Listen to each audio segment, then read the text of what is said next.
दोस्तों, कभी हम हँसते हैं, कभी रोते हैं, कभी खुश होते हैं तो कभी दुखी हो जाते हैं। पर इस बीच कभी-कभी एक पल ऐसा भी आता है जब हमारे दुःख, हमारा स्ट्रेस, हमारे नेगेटिव थॉट्स, हमारे लाख चाहने के बाद भी हमारा पीछा छोड़ने को तैयार नहीं होते। या यूँ कहें कि हम इनसे चाह कर भी छुटकारा नहीं पाते।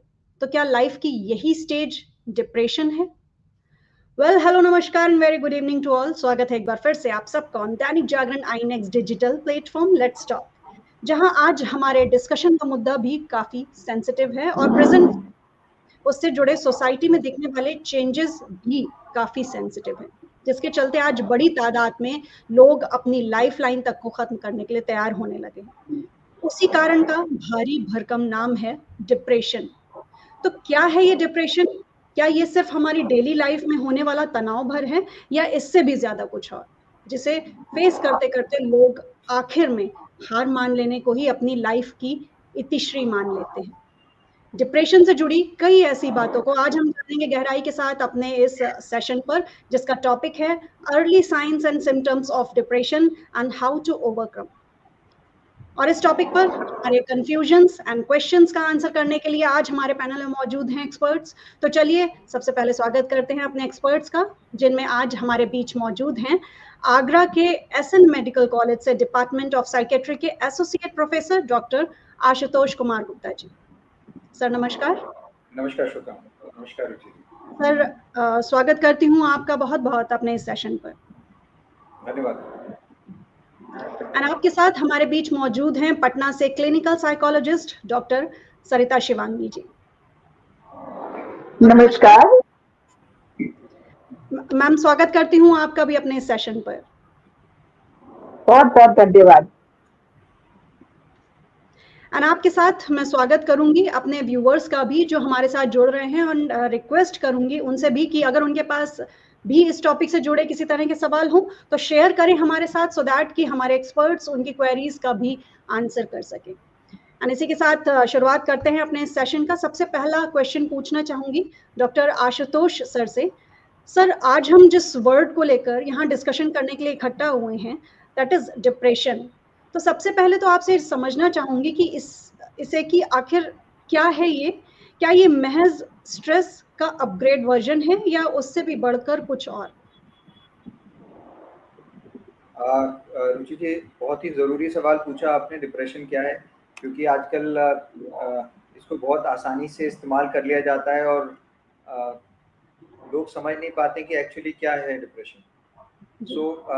हमारी ज़िंदगी हम सब लोग जी रहे हैं और ज़िंदगी में कुछ हिस्सा होता है जो दुख के साथ होता है, कुछ हिस्सा ऐसा होता है जिसमें खुशी होती है।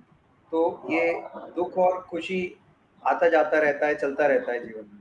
हम किसी बात को लेके थोड़ी देर दुखी हो जाते हैं, एग्जाम में कभी कोई फेलियर हो गया, लाइफ में कोई मुश्किल आ गई, कहीं बिजनेस में लॉस हो गया, तो हम थोड़ी देर के लिए दुखी होते हैं, बट उससे हम लड़ पाते हैं, हम थोड़ी देर में ठीक हो जाते हैं। कभी कभी कुछ घंटे परेशान रहते हैं, कभी 1-2 दिन परेशान रहते हैं, लेकिन फिर हम ठीक हो जाते हैं एंड अगर हम कहीं बाउंस बैक कर जाते हैं एंड वापस अपनी ज़िंदगी जीने लगते हैं जैसे हमें जीनी चाहिए। लेकिन कभी कभी क्या होता है कि कुछ स्ट्रेस होता है, कुछ बायोलॉजिकल फैक्टर्स होते हैं। बायोलॉजिकल फैक्टर्स का मतलब हुआ कि परिवार में अगर किसी को है, हमारे माता पिता को है, तो हमारे को होने की संभावना है, क्योंकि वो जीन्स में हमारे कुछ ऐसे परिवर्तन होते हैं जो हमारे दिमाग में कुछ चेंजेस ले आते हैं। तो उन चेंजेस की वजह से फिर वो कभी कभी डिप्रेशन के रूप में वो बीमारी आ जाती है। तो उससे हम कब बोलते हैं डिप्रेशन? अगर हमारा मन लगातार बिना रुके उदास बना रहता है, हम निकल ही नहीं पाते हैं उस परेशानी से, दिन भर हमारा मन दुखी ही रहता है, हमारे को नींद नहीं आती है रात में, या फिर सुबह नींद जल्दी खुल जाती है, हमें भूख नहीं लगती है, खाने की इच्छा ही नहीं होती, जो पहले खानों में, व्यंजनों में मज़ा आता है, अच्छा लगता है, वो अचानक से बेस्वाद से हो जाते हैं। ज़िंदगी में एक रंग सा खत्म हो जाता है, छोटी छोटी बातों पे गुस्सा आने लगता है, ऐसा लगता है हर कोई दूर हो जाए, ऐसा लगता है किसी से बात ना करें, चुपचाप बैठे रहें। काम में लोगों का दिमाग नहीं लग पाता है, कंसंट्रेट नहीं कर पाते हैं। वो कोशिश करते हैं कोई चीज़ समझने की, पढ़ने की या अपने काम के लिए, लेकिन वो देखते हैं कि बैठे यहाँ पे हैं, उनका दिमाग कहीं और चला गया, फोकस कहीं और चला गया। कभी कभी घबराहट होने लगती है, बेचैनी होने लगती है, बहुत ज़्यादा धड़कन होने लगती है, मुंह सूख जाता है, और कभी कभी परेशानी ज़्यादा होती है तो लोग रोने लगते हैं, और कई बार कहते हैं लोग कि मुझे समझ में नहीं आया कि मुझे रोना क्यों आ रहा है, लेकिन जी। उसके पीछे कई बार कुछ विचार होते हैं, नेगेटिव विचार आज के लिए होते हैं या आगे तक के लिए कि अब ज़िंदगी में कोई पर्पस नहीं है, ज़िंदगी में कुछ हो नहीं सकता है, हम बिल्कुल बेकार हैं। जबकि वो कुछ दिन पहले ही वो स्टूडेंट होगा, वो पढ़ाई कर रहा होगा, अच्छा परफ़ॉर्म कर रहा होगा, लेकिन जब उसे बीमारी हो जाती है, तो बीमारी ऐसा सोचने पे मजबूर कर देती है कि अब जीवन में कुछ नहीं बचा है, अब कुछ नहीं हो सकता है, ये अंतिम घड़ी सी आ गई है। तो वो कई बार ये भी कहते हैं अब इसके बाद जीने का भी कोई फ़ायदा नहीं है, क्योंकि जी के कुछ होगा नहीं, अब मैं कुछ कर ही नहीं पाऊँगा, मैं तो बेकार हो चुका हूँ। तो वो एक छोटी-सी जिस हमने परेशानी शुरुआत करी कि जहाँ पे नींद केवल नहीं आ रही थी, केवल कुछ देर के लिए मन खराब रह रहा था, वो अगर उसकी इंटेंसिटी बढ़ती जाती है, अगर उसकी सीवियरिटी बढ़ती जाती है, तो यहाँ तक आ जाता है कि इंसान को लगता है कि मैं बिल्कुल बेकार हूँ और मैं अपना जीवन खत्म करूँ। और फिर वो मरने के विचार आने लगते हैं और कभी-कभी उस मरने के विचार पे वो अमल भी कर लेते हैं। और जब वो अमल कर लेते हैं, तो कई बार उसके बाद जो दिक्कतें आती है, परेशानी आती है, वो उनके लिए भी होती है कि किसी के फ्रैक्चर हो जाता है या कभी कुछ और ज़्यादा नुकसान हो जाता है और घर वाले सब टूट जाते हैं उस परेशानी से। तो केवल वो इंसान परेशान नहीं होता, पूरा परिवार ही उसके साथ दिक्कत में और परेशानी में चला जाता है। सो इसलिए जब परेशानी की, जैसे मैंने कहा, शुरुआत होती है तो केवल नींद ना आने से, घबराहट से, बेचैनी से, मन के परेशान होने से ही होती है। तो अगर हम इस बीमारी को समझ पाएँ और जल्दी पकड़ पाएँ, तो मेरे ख्याल से जो हमारे प्रोग्राम का एजेंडा है कि डिप्रेशन के बारे में जानना, डिप्रेशन के बारे में समझना, तो जी। अगर लोग इसको जल्दी पकड़ लें, जल्दी मदद के लिए खुद आ जाएँ या किसी को देखते हैं परेशानी में और उसकी मदद के लिए उसको समझा पाएँ, तो मेरे ख्याल से हमारे इस प्रोग्राम का जो एजेंडा है वो हम बहुत अच्छी तरह से मीट कर पाएँगे। बिल्कुल डॉक्टर। तो जैसा कि आपने कहा कि शुरुआत होती है नींद ना आने से, घबराहट होने से। कई बार ऐसा भी होता है कि वो बहुत शॉर्ट टर्म के लिए होता है कि एक दिन हुआ कि हमें किसी चीज़ को लेकर हम सोच रहे हैं और बहुत तेज़ी से घबराहट हो रही है या स्ट्रेस हो गया और हो सकता है नेक्स्ट डे वो सही हो जाए। या यही चीज़ कितने दिन तक या कितने समय तक ये कंटिन्यू रहे जो हमें एकदम से अलर्ट हो जाना चाहिए कि अब ये 2 दिन हो गया है या 3 दिन हो गया है, तो अब कहीं न कहीं हम डिप्रेशन में जा रहे हैं। तो इसकी ड्यूरेशन कितनी होनी चाहिए कि हम उसको कितना किस तरह से समझ कर चलें इसको डॉक्टर साहब? ड्यूरेशन जो अगर हम कहें 2 हफ्ते का 14 दिन माना जाता है कि 14 दिन तक जी। लगातार अगर इंसान परेशान रह रहा है और उस चीज़ से बाहर नहीं आ पा रहा है, उसी में चलता चला जा रहा है, उसे दिन-रात बस मन परेशान ही परेशान रह रहा है, विचार ही विचार आ रहे हैं, खराब ही खराब लग रहा है, तो उसको हम मानते हैं डिप्रेशन। लेकिन इससे हट के भी मैं कहूँगा कि अगर वो 1-2 दिन की बात है तो कोई बात नहीं है, लेकिन अगर बहुत ही कभी-कभी अचानक तीव्र विचार आने लगते हैं, तो अगर वो तीव्र विचार यहाँ तक आने लगते हैं कि मर जाएँ हम और बहुत ज़्यादा घबराहट हो रही है, बहुत ज़्यादा बेचैनी हो रही है, तो वो मेरे ख्याल से 1 हफ्ते का समय भी हमें उसको नज़रअंदाज करना चाहिए। और अपने डॉक्टर से, अपने सगे-संबंधियों से करना चाहिए जिससे कि वो आगे कुछ कर पाएँ। तो वैसे 2 हफ्ते का समय है, लेकिन हाँ, अगर हमें परेशानी लग रही है, तो सही परामर्श लेने में, सही जगह मिलने में कोई भी सोचने की ज़रूरत नहीं है। अगर कोई परेशानी नहीं होगी तो उस तरह से बताया जाएगा और अगर कोई परेशानी निकलती है, तो उसका हल दूसरी तरह से बताया जा सकता है। Thank you so much doctor साहब। सो जितने भी व्यूअर्स हमारे सेशन के साथ जुड़ रहे हैं उनके लिए जो इसका स्टार्टिंग फेज़ है सेशन का वो बहुत इन्फॉर्मेटिव है। जैसा कि डॉक्टर साहब ने कहा कि अगर शुरुआत होती है आपके साथ किसी चीज़ को लेकर घबराहट होने की या नींद ना आने की, तो उसको हम आगे ही क्यों बढ़ने दें? अगर ये 2 से 4 दिन भी आगे बढ़ जाता है, तो हम 2 हफ्ते का भी इंतज़ार क्यों करें? हम उसी फ़ेज़ में अपने आप को थोड़ा-सा पॉज़िटिविटी के साथ आगे बढ़ाने की कोशिश करें या अपने डॉक्टर से कंसल्ट करें या फिर अपने रिलेटिव से उसको लेकर बात करें सो दैट कि हम डिप्रेशन तक की स्थिति में ना। Thank you. एंड मैं अपना नेक्स्ट क्वेश्चन पूछना चाहूँगी डॉक्टर सरिता मैम से। मैम, जब हम लोग बात डिप्रेशन की कर रहे हैं, तो आज की लाइफ को अगर हम ध्यान में रखें, तो आज की लाइफ में डिप्रेशन के केसेस यूथ्स को लेकर स्पेशली बहुत ज़्यादा बढ़ रहे हैं। तो क्या कारण हो सकते हैं आज की लाइफ़स्टाइल को देखते हुए जो इतनी ज़्यादा डिप्रेशन के केसेस बढ़ रहे हैं? बहुत सही आपने क्वेश्चन पूछा है रुचि जी भी। जैसे कि डॉक्टर साहब ने बहुत सारे सिम्टम्स बताए, उसमें मैं कुछ और भी जोड़ना चाहती हूँ क्योंकि मैं इन दिनों जो देख रही हूँ, खास करके यूथ को ही देख रही हूँ। यूथ में क्या होता है कि वो अपनी जो भी सिम्टम्स आते हैं उनको छुपाते हैं, बहुत जल्दी वो बताने की कोशिश नहीं करते हैं लेकिन उनके जो डेली रूटीन में है उसके चेंजेस दिखने लग जाते हैं, उनके पेरेंट्स को भी दिखने लग जाते हैं, उनके दोस्तों में भी दिखने लग जाते हैं। उनको ये होता है कि मैं किसी को बताऊंगा तो कोई मुझे समझ पाएंगे कि नहीं समझ पाएंगे। ये भी बहुत गंभीर समस्या है। अगर किसी को कोई बता भी देता है अपने बारे में तो उनको मजाक उड़ा करके हटा देते हैं, बुली कर लेते हैं।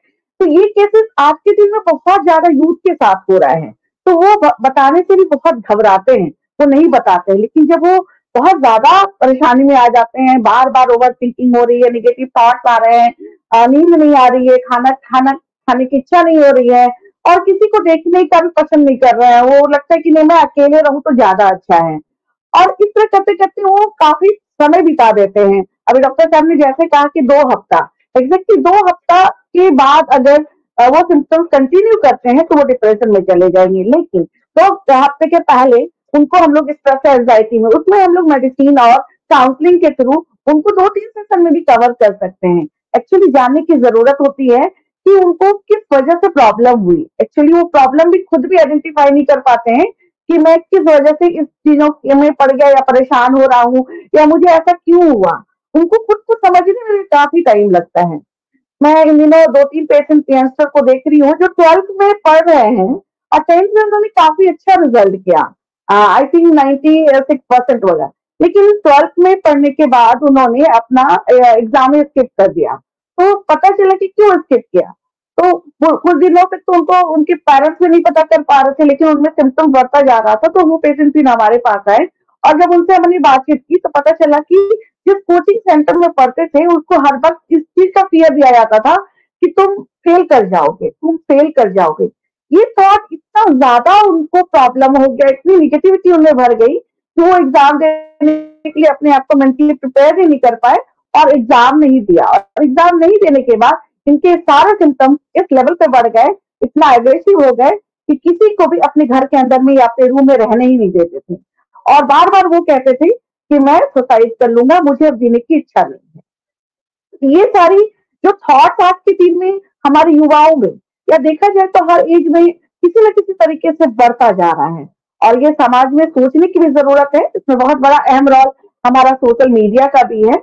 और घर में, पहले के घर में होता था कि परिवार रहते थे और परिवार के साथ एक दूसरे से बात कर लेते थे तो आधी समस्याएं ऐसे ही खत्म हो जाती थी। लेकिन आज बच्चे जब घर आते हैं या कोई बड़े भी आते हैं किसी भी उम्र के, तो घर अगर खाली है तो किससे बात करें, किससे कहें अपनी परेशानी, तुरंत इमीडिएट वो बात को बता नहीं पाते हैं, जिसकी वजह से फिर वो भूल जाते हैं और वही सिम्टम्स, वही थॉट्स उनको बार बार रिपीट होता है, जिसकी वजह से वो एंजाइटी से सीधा डिप्रेशन की ओर चले जाते हैं। जहाँ न्यूक्लियर फैमिली की तरफ हम लोग बढ़ रहे हैं, पहले होता था कि फैमिली होती थी, हम लोग बातें शेयर करते थे। अब लोगों के पास इतने लोग नहीं हैं कि फैमिली में किससे जाके बात शेयर करें, तो खुद ही वो चीज़ों को लेकर टेंस रहते हैं।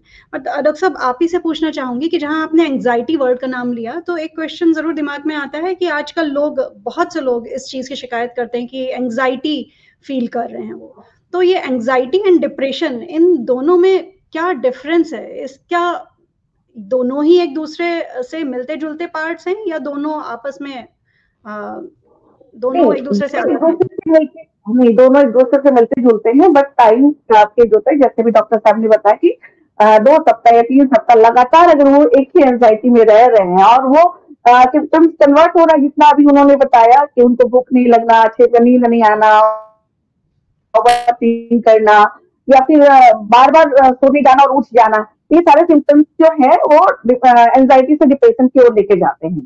तो जब डिप्रेशन में चले जाते हैं तो फिर मुश्किल हो जाता है उनको वहां से रिकवर करना। लेकिन एंजाइटी में हम लोग उनको काउंसलिंग और मेडिसिन के थ्रू बहुत आसानी से और बहुत जल्द ठीक कर सकते हैं। और एंजाइटी पॉजिटिव भी होती है, नेगेटिव भी होती है। अगर किसी को एग्जाम की तैयारी करनी है, उनको अच्छा करना है, या खेल में किसी को अच्छा करना है, या गाना में किसी को अच्छा करना है, तो जब वो काम कर चुके होते हैं तो उनकी एंजाइटी खत्म हो जाती है। लेकिन जब तक वो नहीं किए हुए रहते हैं तब तक उनमें वो एंजाइटी बनी रहती है। और वही एंजाइटी अगर निगेटिव, मतलब वो अच्छा नहीं कर पाए, उनका सिलेक्शन नहीं हो पाया, वो निगेटिव एंजाइटी की ओर कन्वर्ट हो जाता है। तो इट मीन्स, मान के चले डॉक्टर साहब, जो शुरुआती फेज होता है वो एंजाइटी कहलाता है और वो एंजाइटी बढ़ आगे जाकर वो डिप्रेशन में कन्वर्ट हो जाती है। Thank you so much doctor साहब। एंड डॉक्टर आशुतोष जी से पूछूंगी अपना नेक्स्ट क्वेश्चन। डॉक्टर साहब, जब हम लोग डिप्रेशन की बात कर रहे हैं, अभी तो हम लोगों ने जाना कि हम अगर डिप्रेशन को फेस कर रहे हैं तो उस चीज़ को किस तरह से पहचान रहे होंगे। अब अगर हम बात करें कि हमारी फैमिली में कोई या हमारे आस-पास कोई डिप्रेशन की जद में जा रहा हो, तो उसको किस तरह से पहचानें? कैसे किस तरह के सिम्पटम्स दिखाई दें कि हमारे सामने वाला हम इस चीज़ को फ़ील कर सके कि वो शायद डिप्रेशन में जा रहा है?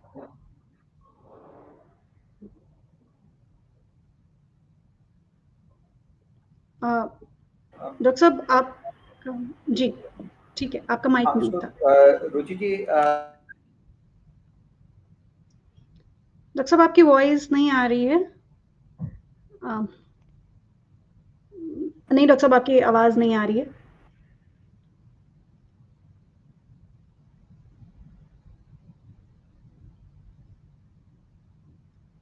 नो आई थिंक कुछ इश्यू। डॉक्टर साहब एक बार माइक अपना जी, जी, अभी आ रही है।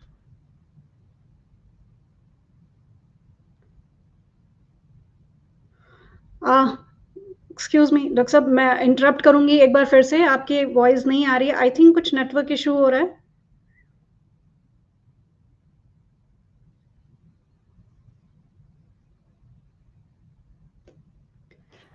अभी आ रही है आवाज़ क्या आपको मेरी? जी, अभी आ रही है डॉक्टर साहब।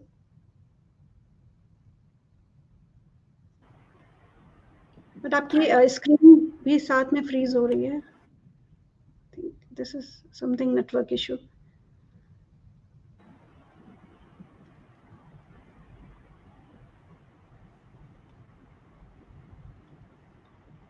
डॉक्टर साहब आप सुन पा रहे हैं हमारी आवाज़ को? जी, जी, आपकी आवाज़ आ रही है रुचि जी? जी, अभी आपकी भी आ रही है डॉक्टर साहब। Please carry on. जी। सो ने पूछा कि हम कैसे उनकी मदद कर सकते हैं और कैसे पहचान सकते हैं? जी, जी।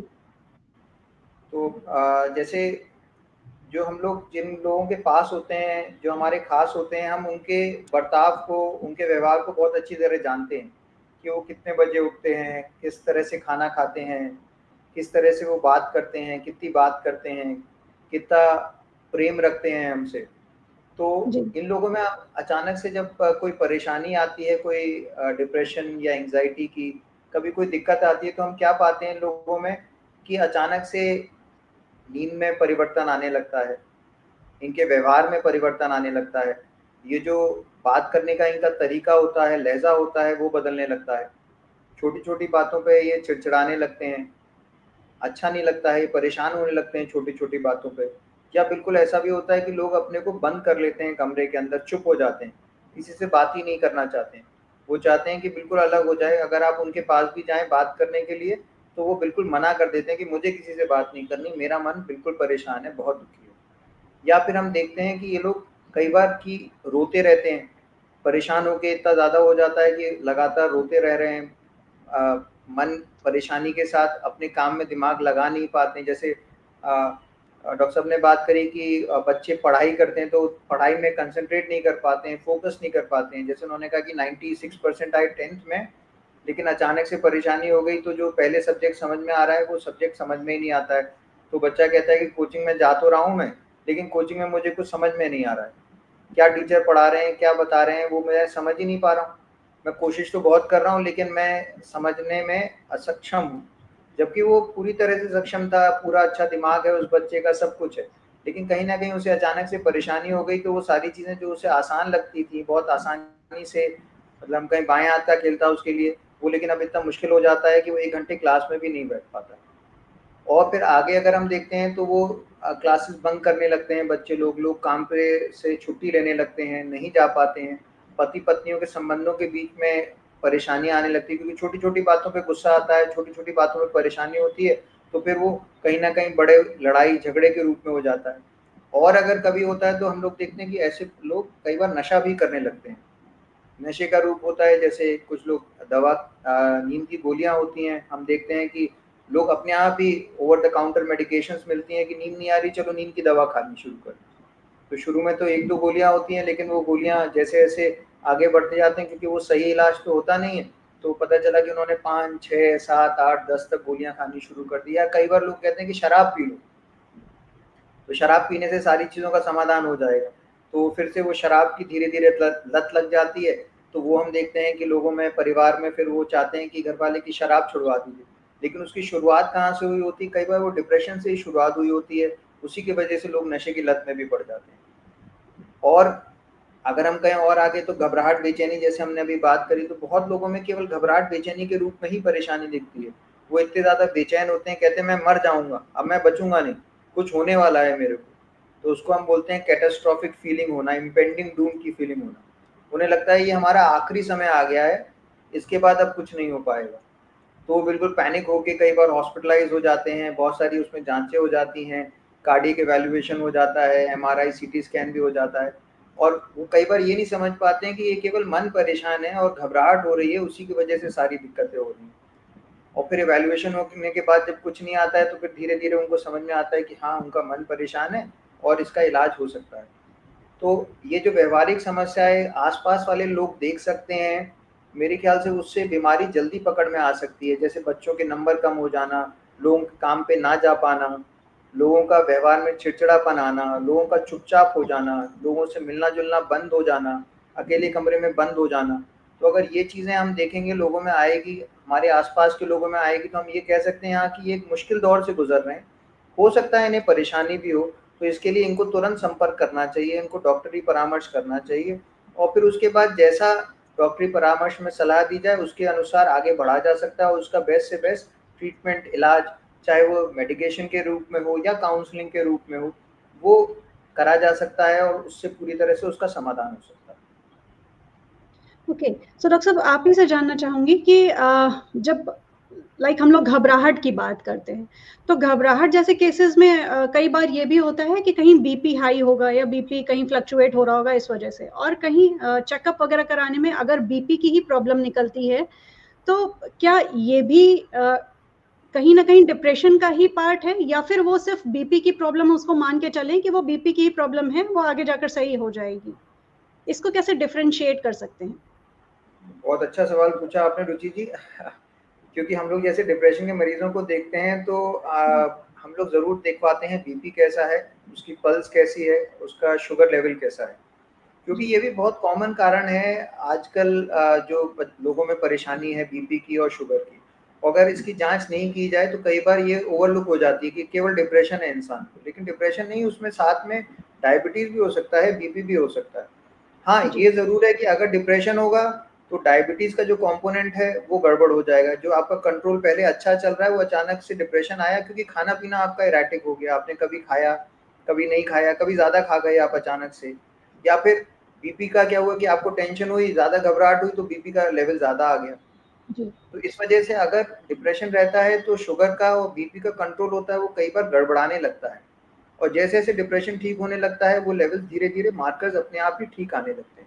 तो कई बार कुछ लोगों का डिप्रेशन की वजह से थोड़े दिन के लिए बीपी बढ़ गया, तो वो थोड़े दिन के लिए दवा खाते हैं, लेकिन जैसे-जैसे डिप्रेशन की दवाएँ चलती हैं, वो डिप्रेशन ठीक होता है, तो साथ ही साथ कई बार बीपी की दवाएँ भी साथ ही साथ बंद हो जाती हैं। लेकिन फिर भी उसके बावजूद हम लगातार उसको मॉनिटर ज़रूर करते हैं।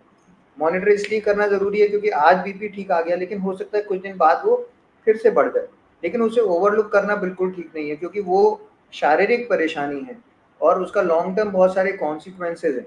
तो हमें उसे निग्लेक्ट कर देना या छोड़ देना कि ये तो केवल डिप्रेशन का पार्ट है, मेरे ख्याल से जी। वो भी सही नहीं है। लेकिन साथ ही साथ ये समझना भी ज़रूरी है कि डिप्रेशन की वजह से वो चीज़ें कई बार थोड़ी-सी गड़बड़ हो जाती हैं।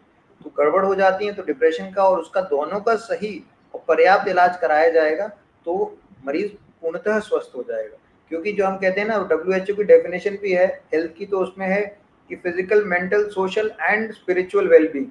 तो उसमें फिज़िकल हेल्थ भी है, मेंटल हेल्थ भी है, स्पिरिचुअल भी है और सोशल भी है, सब कुछ होना चाहिए। तो अगर हम एक चीज़ को पकड़ के सोचेंगे कि हमने पूरा काम कर दिया, तो मेरे ख्याल से वो अधूरा ही रह जाएगा। हमें सारी चीज़ें सुननी है, इसलिए मरीज़ की सारी बातें ध्यान से सुनना और फिर उस पे अमल करना। तो मरीज़ अपनी बातें, जैसे डॉक्टर साहब ने कहा, कई बार छुपा लेते हैं लोग। जी। मेरे ख्याल से छुपाना नहीं चाहिए। अगर आप अपनी पूरी बातें सामने रखेंगे, तो इलाज करने में मदद मिलती है, डॉक्टर को हमेशा पूर्णतः इलाज कर पाते हैं। बिल्कुल डॉक्टर साहब, आपने बिल्कुल सही कहा कि जिस्ट खाली इतना है कि अगर डिप्रेशन या बीपी दोनों की ही प्रॉब्लम हो रही है, तो खुद से उसका इलाज नहीं करना है, सिर्फ कंसल्ट करना है डॉक्टर से, तो उनके अकॉर्डिंग आगे भी अगर वो चीज़ें सही हो जाती हैं, तो आगे भी अपने एक्सपर्ट, अपने डॉक्टर के अकॉर्डिंग ही चलना है, सो दैट कि आगे चलकर कोई और किसी तरह की प्रॉब्लम ना रेज हो। और एक्सपर्ट के व्यू और उनके सजेशंस के अकॉर्डिंग चलेंगे तो ऑब्वियसली सारी चीज़ें आगे चलकर सही होती जाएंगी। Thank you so much doctor साहब। नेक्स्ट क्वेश्चन पूछना चाहूँगी डॉक्टर सरिता मैम से। मैम, जब हम बात मेंटल हेल्थ की करते हैं, जिसके डिस्टर्ब होने से हम कहीं ना कहीं डिप्रेशन तक की सिचुएशन पर पहुंच जाते हैं, उस मेंटल हेल्थ को हम आज के फेज में परफेक्ट रख सकें, इसके लिए क्या सजेस्ट करेंगी आप? एंड खास तौर पर हमारे जो युवा हैं उनके लिए, जो आज की लाइफ, जिनकी आज की लाइफ एकदम भागा दौड़ी है। सही कहा आपने कि मेंटल हेल्थ को सही रखने के लिए फिजिकल हेल्थ बहुत इंपॉर्टेंट है, लेकिन हम लोग जब फिजिकली सिक होते हैं तो तुरंत ही हम लोग डॉक्टर के पास पहुंच जाते हैं, और जब मेंटली सिक होते हैं तो हम तुरंत नहीं पहुंचते हैं। ये बहुत हमारे परिवार या समाज में ये अभी भी बहुत टैबू बना हुआ है कि अरे उसका तबीयत खराब है, कहीं उसको परेशानी हो गई है, घबराहट है, कि उसको कोई पागल ना कह दे। ये वर्ड आज भी बहुत हमारे क्लिनिक तक आते हैं तो लोग बोलते हैं कि नहीं नहीं मैडम, हम पागल थोड़ी हुए हैं जो हम आ जाए आपके पास आए। क्योंकि जो थॉट है ना, ये खुद में अपने आप में बीमार करता है, और वो ये किसी घर से जब थॉट आ रहा है, किसी परिवार से आ रहा है, समझिए वो परिवार एक तरह से बीमार है। तो हम फिजिकली तो बार बार डॉक्टर के पास जाकर के चेकअप करा रहे हैं, उनका सारा कुछ सही भी आ रहा है, लेकिन हम ये नहीं समझ पा रहे हैं कि वो मेंटली इलनेस में आ गए हैं या मेंटली अनफिट है। उनको मेंटल डॉक्टर से भी, यानी साइकेट्री और क्लिनिकल साइकोलॉजिस्ट के पास जाने की जरूरत है। जब वो स्थिति काफी बढ़ चुकी होती है तब लोग सोचते हैं कि नहीं, अब कहीं से ठीक नहीं हो रहा है, सब जगह जांच करा लिया, सब जगह टेस्ट करा, फिर भी कुछ नहीं निकला, तो चलो अब चलते हैं। ये एक कॉमन यहाँ के लोगों की एक मेंटालिटी बनी हुई है। ये ड्यू टू अवेयरनेस नहीं होने की वजह से, या अवेयर है भी तो हमारे यहाँ इतना स्टिग्मा है कि उसकी वजह से भी हम तक पहुंचने में लोगों को बहुत देर हो जाती है। तो मैं ये, अभी आपने पूछा कि कैसे हम युवाओं को ठीक रखें, कैसे उनके करियर पे ये सारी चीजों का प्रभाव ना पड़े और वो अपने आप को डे टू डे इम्प्रूव करके आगे बढ़ते चले जाएं। बहुत अच्छा क्वेश्चन है, बट मैं इसमें कहना चाहती हूँ कि आज के युवा तो जो भी प्रॉब्लम होता है उसके जिम्मेदार परिवार और समाज के भी लोग हैं। समाज में उनको बहुत सारे फीडबैक ऐसे मिलते हैं जिससे वो खुद को कंपेयर करने लगते हैं कि मैं ऐसा क्यों, वो ऐसा क्यों है, उसको वो सामान मिल सकता है, मुझे क्यों नहीं मिल सकता है। तो ये सारी चीजें, छोटी छोटी चीजें उनके अंदर में एक नेगेटिविटी डेवलप करते चली जाती है, और जब वो ये नेगेटिविटी डेवलप कर जाती है तो वो स्ट्रेस में आने लगते हैं, उनको घबराहट होने लगती है, उनको किसी से, जब तक वो नींद पूरा ना हो जाए तब तक वो किसी से बात करना पसंद नहीं करते हैं, जिसकी वजह से वो अपने आप को बीमार कर लेते हैं। अब उनको वो पूछा गया कि भाई आपको क्या है, तो मुझे सिर में दर्द हो रहा है, तो सिर में दर्द हो रहा है तो डॉक्टर को दिखा लिया, फिजिशियन को मिल लिया, फिर भी उनको दर्द बना हुआ है। आपकी एक्टिविटी क्या है? तो कुछ नहीं, बस सोचते रहना, घर में बैठे रहना, मोबाइल देखना, और वो टाइम टू टाइम अगर खाना दे दिया तो खाना, नहीं तो खाने का भी इंटरेस्ट धीरे धीरे लूज हो जाता है उनका। तो ऐसे कई पैसे, कई युवाओं को मैं इन दिनों देख रही हूँ कि उनकी दिनचर्या में परिवर्तन आ जाता है। पहले वो बच्चे 7 बजे सुबह उठ रहे थे, आज वो 10 बजे उठ रहे हैं। सबसे पहले तो परिवर्तन यही से हो गया। जो बच्चे सुबह नहीं उठेंगे, जो बच्चे 7 बजे सुबह उठ रहे थे या जब स्कूल में जा रहे थे तो 5 बजे सुबह उठ रहे थे, और अभी वो 7 बजे उठ रहे हैं, लेकिन अब जब इनको परेशानी हुई तो वो 10 बजे उठ रहे हैं, 9 बजे उठ रहे हैं, वो भी उनको उठाया जा रहा तो उठ रहे हैं। तो ये पहला दिनचर्या उनमें चेंजेस आ गया। अब इनकी यही 9-10 बजे जो बच्चे उठ रहे हैं तो उनका हर चीज तो डिलेड ही होता चला जाएगा। तो हम लोग उन युवाओं से भी कहना चाहते हैं कि अगर कहीं भी दिनचर्या में परिवर्तन हो रहा है तो अपनी बातें आप किसी को शेयर कीजिए। नींद रात को क्यों नहीं आई उसके बारे में शेयर कीजिए। आपने ऐसा क्या थॉट बार बार रिपीट कर रहा है जो आपको परेशान कर रहा है, ये सब चीज अगर अपने परिवार, अपने दोस्तों को शेयर करेंगे तो आई थिंक आप उसी समय इसको रिकवर कर रहेंगे। लेकिन आप ये बातें किसी से कहना भी नहीं चाहते और ये डे टू डे बढ़ता चला जाता है। अभी डॉक्टर साहब ने काफी लक्षण बताए, ये सारे लक्षण आज हमारे हर घर में हर आदमी को कभी न कभी होता है। यानी कि हर वक्त वो चलता है, लेकिन कभी न कभी होता है, किसी न किसी तरीके से वो परेशान होते हैं। तो यहाँ आज के युवाओं को लाइफ स्टाइल को ठीक करने की जरूरत है, जिसमें हम लोग कहते भी हैं 8 घंटे की नींद 8 घंटे की एक्टिविटी है और 8 घंटे आपकी जो मौज मस्ती, आपका जो पैशन है, आपका जो भी आप करना चाहते हो उसके ऊपर स्पेंड करो। लेकिन कितने परसेंटेज लोग हैं जो इस चीज को फॉलो करते हैं, जिसके चलते आज के दिन में मेंटल से ज्यादा इमोशनल प्रॉब्लम ज्यादा हो रहा है। इमोशनली हम लोग सिक हो रहे हैं, हम छोटी छोटी बातों पे परेशान हो जाते हैं, रोने लग जाते हैं, चिड़चिड़ा होने लग जाते हैं, घबराहट होने लगती है, किसी को देखने से डर लगने लग जाता है। ये सारा चीज अगर हम उससे क्लियरली बात करके पूछे कहाँ से शुरुआत हुई, क्या हुआ, कैसे हुआ, तो आधी बीमारी तो उनके बातचीत करने से ही खत्म हो जाता है। वो फिर अपने आप को हल्का महसूस करने लग जाते हैं और उनको लगता है कि मैंने अपनी सारी बातें कह दी। कई बार बहुत पेशेंट को मैं देखती हूँ कि कुछ बातें वो अपने अंदर में रख लेते हैं, लेकिन 2 3 4 सेशन के बाद वो खुद कहते हैं कि मैम पहले सेशन में मैंने इसलिए नहीं बोला कि मुझे डर लग रहा था कि ये बात किसी को कह तो नहीं देंगे, मेरे पेरेंट्स को पता तो नहीं चल जाएगा। खास करके यंगस्टर में आजकल लव अफेयर का बहुत ज्यादा है कि एक दूसरे को तुरंत ही पसंद कर लेते हैं, तुरंत ही लाइकिंग हो जाती है और सब कुछ एक्सप्लोर कर देते हैं कि ये है वो है, लेकिन तुरंत धोखा भी खा जाते हैं। तो अब उनको उस चीज से डर पैदा हो जाता है, वो किसी लड़की से बात नहीं कर पाते, या लड़का है तो लड़की से नहीं, या लड़की है तो लड़के से बात नहीं कर पाते हैं। उनको लगता है कि सब में वही चीज है, वो अगला भी मुझे उसी तरह से धोखा देगा। बट क्या वहीं पे लाइफ रुक जाती है? नहीं, ये बात उनको समझने और समझाने की जरूरत है।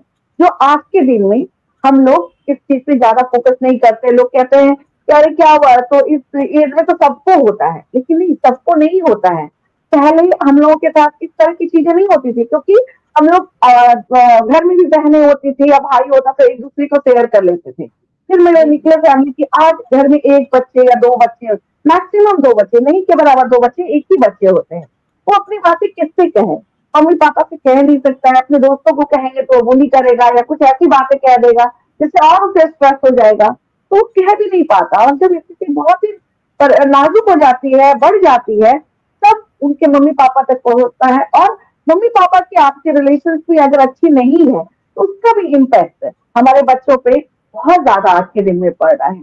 छोटी छोटी बातों के लिए बॉयफ्रेंड का झगड़ा होना या किसी पर्टिकुलर चीजों को लेकर के झगड़ा होना, वो झगड़ा मतलब हो सकता है 2 3 दिन में समाप्त हो जाए, बट उसका असर बच्चों पे ऑलरेडी पड़ चुका है।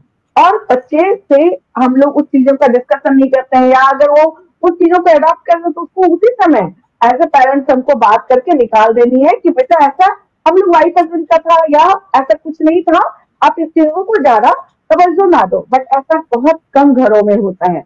मैं खुद भी देखती हूँ कि एक कपल जब आते हैं तो वो बच्चों को लेकर ही लड़ते हैं कि उन्होंने बच्चों के लिए ये नहीं किया, उसने ये नहीं किया, एक दूसरे को ब्लेमिंग गेम खेलते हैं। और ये भी हमारे मेंटल इलनेस को बहुत ज्यादा प्रभावित करता है। तो ये छोटी छोटी चीजों को अगर हम कंट्रोल करके रखें और जिस समय सॉर्ट आउट करें, तो आई थिंक हमें नहीं लगता है कि आगे इस चीज में प्रॉब्लम आएगा। बट ये आज के दिन में बहुत कम घरों में होता है, कम लोग करते हैं। और जब बात बहुत बढ़ जाती है तब लोग अपने आप को डॉक्टर के पास लेके जाते हैं, तब तक बहुत देर हो चुकी होती है। उसके बाद भी अगर वो थोड़ा ठीक होने लग जाते हैं तो वो फिर स्किप कर देते हैं, फिर से स्किप कर देते हैं, कुछ ऐसा बहाना बना देते हैं कि आज मैं यहाँ नहीं था, आज वहां नहीं था। तो उसकी वजह से भी, वो सेशन के स्किप करने की वजह से भी कई बार स्थिति नाजुक हो जाती है, बदल जाती है या बढ़ जाती है। तो ये सारी चीजें हैं। तो हम ये कहना चाहेंगे किसी भी युवा जो वर्ग है या जो भी इलनेस में है, उनका लाइफ स्टाइल बहुत इंपॉर्टेंट चीज है, तो उस पर हम फोकस करें और रिश्तों पे ध्यान दें। अगर मम्मी पापा बच्चे ही घर में रह रहे हैं तो थोड़ा क्वालिटी टाइम स्पेंड करें। हमारे घर में डिनर का भी एक प्रचलन होता है कि डाइनिंग टेबल पे बैठ करके सुबह से शाम तक जो भी घटनाएं घटी है, जो भी एक दूसरे से शेयर कर सकते हैं, वो जरूर करें। उससे क्या होता है कि ओपन कन्वर्सेशन होता है, तो बहुत सारी चीजें एक दूसरे को जानने के बारे में पता चल जाता है कि हाँ आज इनकी ये समस्या रही, तो उसी समय उस चीज को सॉर्ट आउट कर देते हैं। बट कई बार हम लोग ये चीज को स्किप कर देते हैं कि अरे कोई एक रूम में खा रहा है, कोई एक रूम में खा रहा है, तब कौन खाया कुछ पता भी नहीं चला, ठीक से खाना खाया कि नहीं खाया ये भी पता नहीं चलता है। ये सारी चीजों पर अगर हम धीरे धीरे ध्यान दें, एक फैमिली एक दूसरे पे ध्यान दे, ऑटोमेटिकली हम मेंटल इलनेस या इन सारी चीजों या डिप्रेशन से अपने आप को बचा सकते हैं। तो कुल मिलाकर हम अपनी लाइफस्टाइल को अगर चेंज करते रहेंगे ज्वाइंट फैमिली के अकॉर्डिंग चलते रहेंगे या आपस में एक दूसरे की फीलिंग्स को शेयर करते रहेंगे तो कहीं ना कहीं हम अपनी मेंटल हेल्थ को प्रॉपर रख सकते हैं। Thank you so much doctor नहीं, साहब। एंड जी एक सेकंड में बोला था, मैं ये नहीं कह रही थी ज्वाइंट फैमिली, मतलब अगर घर में 3 या 4 ही सदस्य हैं, जी उनके उनके साथ भी आप ओपन में कन्वर्सेशन करें, डिस्कशन करें। अगर आप एक दूसरे से डिस्कस करते हैं तो आपके मन में जो भी बातें आती है वो उसी से सॉर्ट आउट हो जाएगी। अगर इमोशनली अगर किसी ने कुछ कहा है या बोला है, तो आपके मन में कोई बातें आ रही है, या आप स्कूल में आज टीचर ने डांट दिया, तो अगर वो मम्मी से कह देती, पापा से कह देते, तो वो चीज फिर आगे कैरी ऑन नहीं होगा। लेकिन ये चीजें बहुत कम घरों में आजकल होती, क्योंकि बच्चे जब स्कूल से आते हैं तो मदर भी नहीं रहती है, फादर भी नहीं रहते, वो खुद से ताला खोलते हैं और वो घर में घुसते हैं तो वो खुद से खाना निकालते हैं। तो कई और यही सेम चीज हमारे बुजुर्गों के साथ भी हो रही है। बुजुर्गों से भी हमारी बात होती है, जो ओल्ड एज में है, वो कहते हैं कि मुझे बहुत कुछ टाइम में दर्द होता है जब मैं खुद से खाना निकाल करके खाता हूँ, मेरी आज पत्नी नहीं है तो मुझे आज इतना प्रॉब्लम होता है कि घर में न बहू है न बेटे हैं, तो वो खाना बना के चली जाती है और उसको निकाल के मैं खुद से खाता हूँ। तो वो मेरे लिए बहुत ही मतलब इमोशनली डिस्टर्ब हो जाते हैं, और कभी कभी वो सेशन के दरमियान में रो भी देते हैं कि आज मैं इस स्थिति में क्यों आ गया। तो ये सारी चीजें हमारे घर परिवार से ही जुड़ी हुई है और समाज से जुड़ी हुई है। कुल मिलाकर हम अपने इमोशंस को अगर या आपस में एक दूसरे के इमोशन को समझते रहेंगे तो इस प्रॉब्लम से बहुत हद तक निजात पा सकते हैं। Thank you so much doctor साहब। एंड क्योंकि हमारा जो वेब सेशन का टाइम है वो ऑलमोस्ट वाइंड अप की तरफ बढ़ चुका है, बट फिर भी मैं डॉक्टर आशुतोष जी से एक क्वेश्चन ज़रूर पूछना चाहूँगी जो मुझे थोड़ा सा ज़्यादा इंपॉर्टेंट साउंड हो रहा है। डॉक्टर साहब, हम लोग जब मेंटल हेल्थ की बात करते हैं तो क्या हमारी जो डाइट है, हमारी डाइट का भी कहीं ना कहीं असर पड़ता है हमारी मेंटल हेल्थ पर? रुचि जी, मेंटल हेल्थ पे असर हर चीज़ का हर वक्त पड़ता है, चाहे वो सोना हो, चाहे वो खाना हो, चाहे वो बोलना हो, चाहे वो बुखार हो, चाहे वो खांसी हो, चाहे वो डायबिटीज़ हो, चाहे वो ब्लड प्रेशर हो। दिमाग शरीर का एक हिस्सा है, ये बहुत ज़रूरी है समझना।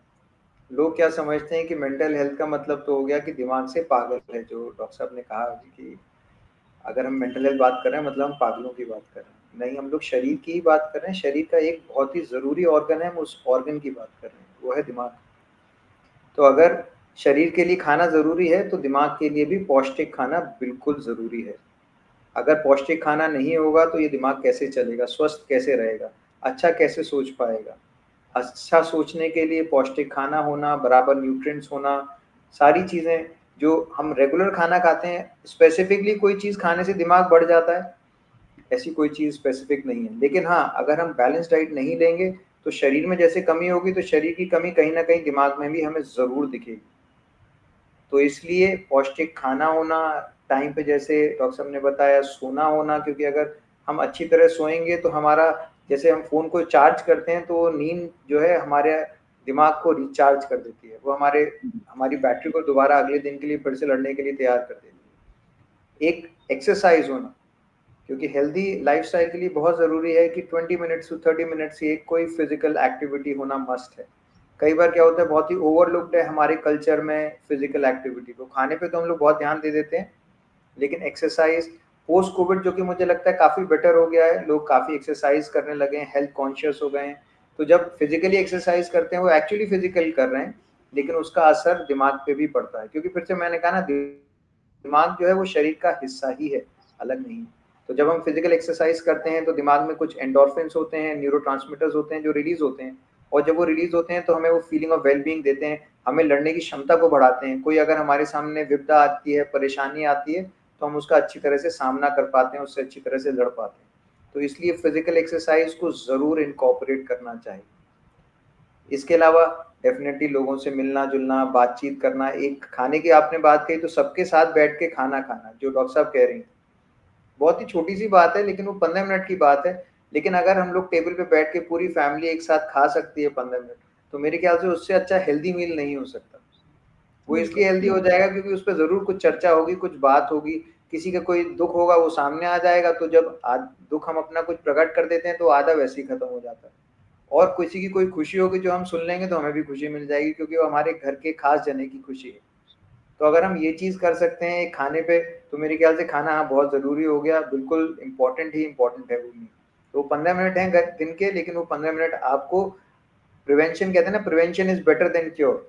सो अगर हम इस चीज़ को कर पाएंगे तो डेफिनेटली हम डिप्रेशन को हरा पाएंगे, डिप्रेशन को अपने पास आने ही नहीं देंगे। और मेरे ख्याल से बहुत ज़रूरी है कि ये छोटी छोटी चीज़ें हम अपने लाइफस्टाइल में सही रखें, जिससे कि हम डिप्रेशन को प्रिवेंट कर पाएं, हम उसे अपने तक आने ना। बिल्कुल डॉक्टर साहब, thank you so much doctor साहब। सो फाइनली आज के फेज में हमारी लाइफ की तरह हमारे स्ट्रेस का लेवल भी इतना अपग्रेड हो गया है कि वो डिप्रेशन जैसी हॉरिबल प्रॉब्लम का रूप ले चुका है। पर हमारी जीत तभी है जब हम इस हॉरिबल प्रॉब्लम को खुद से दूर रख पाएंगे, ना सिर्फ खुद को बल्कि अपनी फैमिली और अपनी सोसाइटी को भी से दूर रख पाएंगे। एंड कैसे होगा वो पॉसिबल, आज हमारे सेशन में इसे बखूबी शेयर किया हमारे एक्सपर्ट्स ने। सो हमारी लाइफ की इतनी बड़ी प्रॉब्लम का सॉल्यूशन हमारे साथ शेयर करने के लिए फिलहाल मैं अपने इस सेशन को वाइंड अप करने से पहले अपने एक्सपर्ट्स को बोलूंगी thank you so much doctor Ashutosh ji, thank you so much.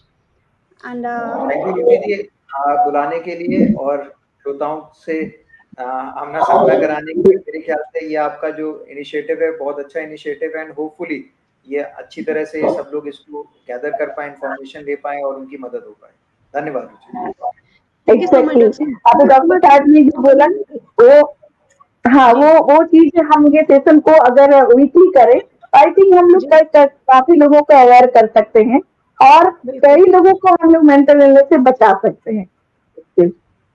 बिल्कुल डॉक्टर साहब, thank you so much doctor साहब, आपका बहुत बहुत धन्यवाद कि हमारे इस सेशन के साथ आप अपना इतना कीमती समय निकाल कर जुड़े। एंड अपने एक्सपर्ट्स के साथ मैं अपने व्यूअर्स को भी बोलूंगी थैंक्स कि इस सेशन के साथ जुड़कर उन्होंने अपनी अवेयरनेस का परफेक्ट एग्जाम्पल प्रेजेंट किया।